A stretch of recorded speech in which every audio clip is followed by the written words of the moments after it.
এই গেলা উপরটাই বসে আছি যে কোদালটা ধরে, কি বল ভাবছো? আবে তার বিয়ে? আরে ভাই আমি ভাবছি 2026টা তো চলে আইলো। হ্যাঁ তো 2024টা তো ভাবেছিলি বড় কিছু করব, 2025টাও কাটে গেল কোদাল ধরে ধরে। সেই জন্যই ভাবছি 2026টা বড় কিছু করতেই হবে। ও তোর ওই চিন্তা, তাইলে তুই 2026-এ ওই বাল ছিঁড়বি। 1 জানুয়ারি মালের সাথে পিকনিক করতে যাবি না?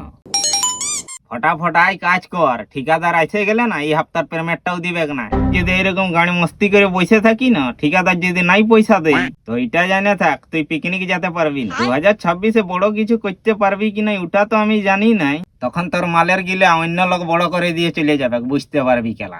सब यार बदल गईले सामाल के चक्कर में।